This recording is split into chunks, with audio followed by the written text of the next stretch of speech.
Today we're going to talk about Trump's threats to the legal community and the implications for the rest of us. And I've got two interviews. I speak with Congressman Jamie Raskin about Trump targeting him by trying to withdraw Biden's pardons for all members of the January 6th committee. And I sit down with Pod Save America's John Lovett to discuss Elon playing the victim over vandalism of Teslas. I'm Brian Tyler Cohen, and you're watching No Lie.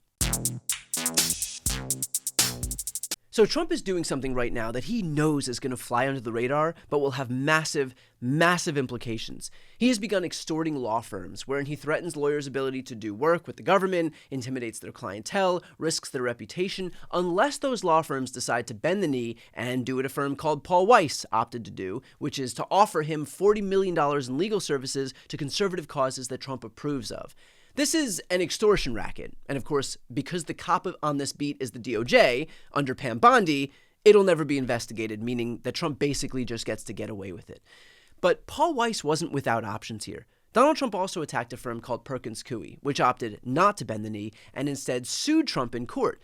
They decided to put their values ahead of a strongman's desire to force his opponents into submission. And I bring this up for a specific reason. It's not necessarily to pick on Paul Weiss. Paul Weiss doesn't care what some YouTuber thinks about them, and I'm sure that they've heard much worse from their own clients who actually pay their bills, and that probably stings a hell of a lot more than anything I can say.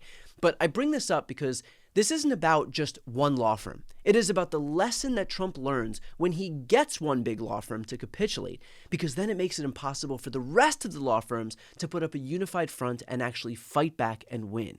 If Trump shows that he owns one law firm as big as Paul Weiss, then what hope do the rest of them have?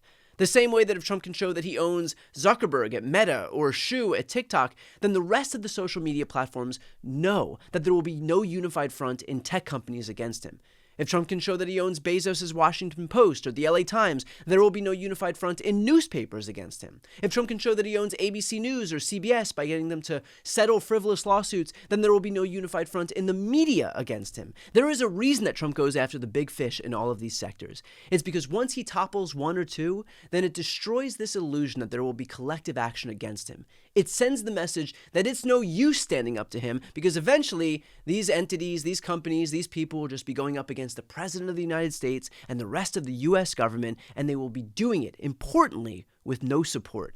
But this highlights the issue of our time, the thing that we need most and that we're in the shortest supply of. And it's not the usual question of do we have to tack left like Bernie Sanders or tack right like Marie Glueson-Camprez. It's not about where you land on the ideological spectrum that people are focused on right now. It is whether you are willing to show some fight. We've watched big tech and big media and big law all bend the knee. None of them have figured out the advantage of standing tall side by side. None of them have prioritized their integrity over the whims of a despot. None of them have showed a willingness to actually fight.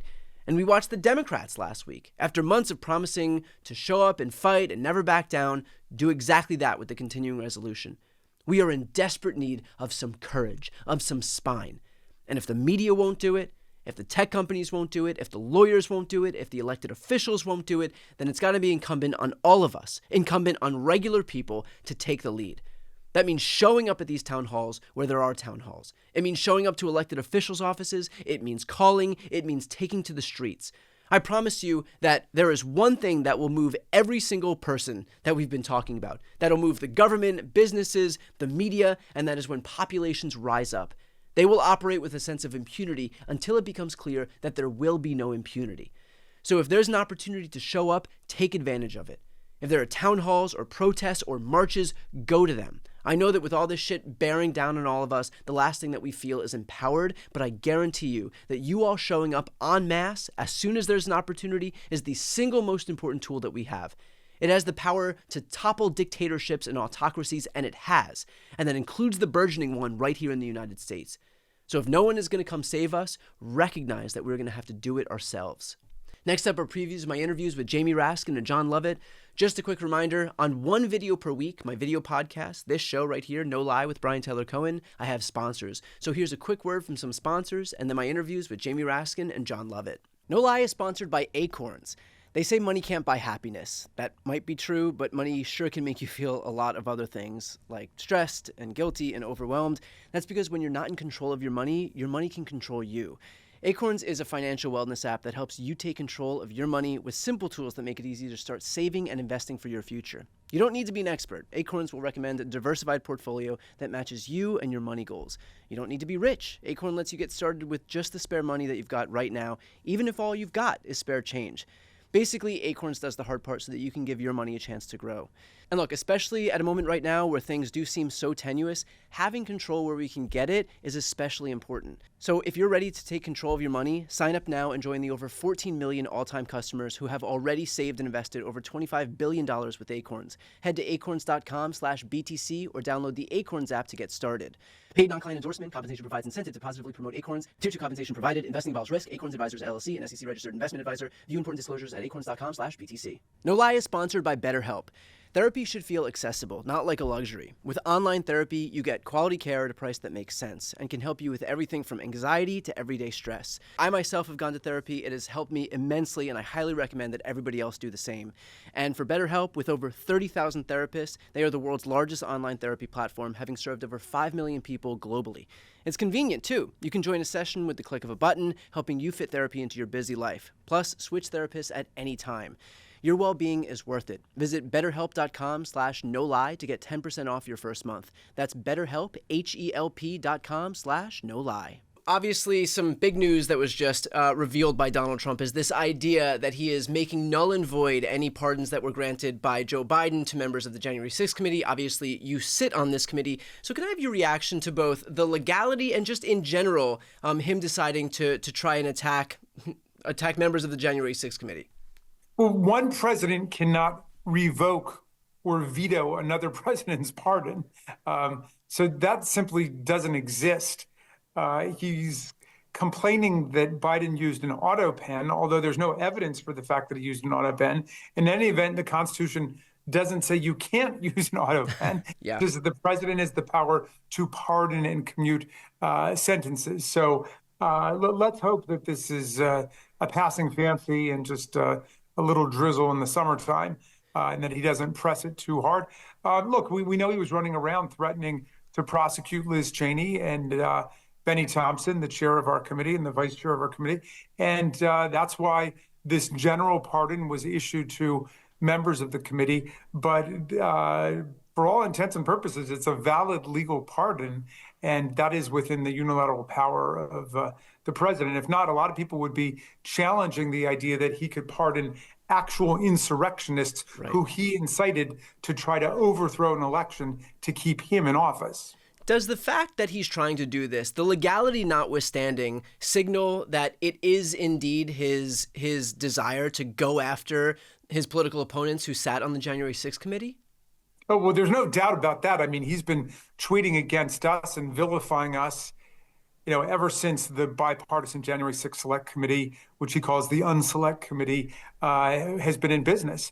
But here's the thing, Brian, they haven't laid a glove on a single factual finding or determination that we made in the report of the bipartisan Select Committee. They set up a whole subcommittee on the House Administration Committee under Congressman Loudermilk to try to go after Liz Cheney and to try to find stuff wrong. They couldn't find anything. They literally have not contradicted a single factual statement. Now, they would like to come up with some alternative story that, it wasn't really the Proud Boys, the Oath Keepers, and the mobs that were incited by Donald Trump. It was Antifa. They would love to be able to say it was really the FBI that did it. But all of that is nonsense, and it's been debunked by the factual record. And we interviewed more than 1,000 people, and we looked at more than 1 million pages worth of documents, and we had all of these interviews, and everything is scrupulously documented in the report, and they just haven't touched any of the facts of it because we were looking for the truth on a bipartisan basis, and that's what we did.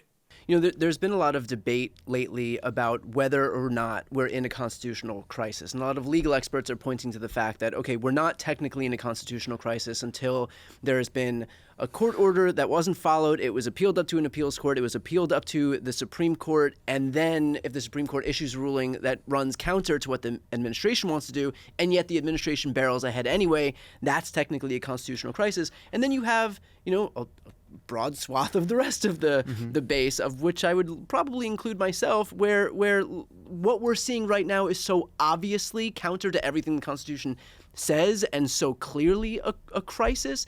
And I'm curious what your thoughts are on this as this, parsing of words and definitions kind of plays itself out. I think it's so fucking stupid. As you recoil. I felt this long before. I feel like the question, are we in a constitutional crisis, is the wrong question to be asking. First of all, I think it's a distinction without a difference. Right. Like, we're in a big crisis. Yeah. I think you can just take the word constitutional and make it mean big. Yeah. Are we in a big crisis? Absolutely. There's no moment at which first of all, Donald Trump and the people around him are smart enough to know that you don't just on a random day decide to stop following brazenly a constitutionally valid order from a judge. You slowly erode those protections. Already, we have Donald Trump deporting people to El Salvador without so much as a hearing. A judge says, hold on a second. The Trump administration says, too late, the plane was already over international waters. The president of El Salvador says, oopsie. The Secretary of State doesn't defend an American judge, doesn't offend the American system, but just simply reposts it. He's on the side of El Salvador's president. You have other examples of the administration claiming, oh, we just did it, you said it in court, but we didn't see it in writing, or it happened too late. They're in some cases saying that they don't have to follow rulings. In other cases saying they are following them, but it was just too late. In others saying that the judges have no right to rule on these issues. There's not going to be a bright line that we cross and we say, now we're in the constitutional crisis. We are slowly getting into a deeper and deeper crisis in which the President of the United States, who is at root instinctively an authoritarian, is slowly and deliberately eroding the guardrails that protect us from those abuses. Does that mean we're in a constitutional crisis or just a big fucking crisis? I don't know. I don't care.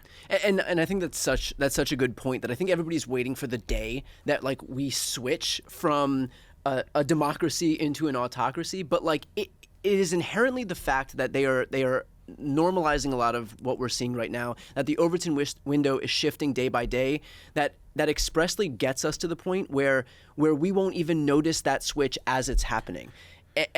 We've seen it even with Elon has been peppering this idea of impeaching judges whose rulings don't comport with his political ideology. And so rather than just, abide by the law, rather than just follow the regular judicial process, maybe appeal a ruling that you don't like, he's like, get rid of the judges. Just go right to the root and just eliminate people who exist in positions of power that don't redound to my political, financial, or personal benefit. To watch the full reviews with Jamie Raskin and John Lovett, click the thumbnails right here on the screen or check out the interviews playlist on my YouTube channel. You can also click the link on the screen to listen to the audio version of this episode, and I would highly recommend you subscribe. And of course, to see more of my content, the subscribe button's on the screen as well.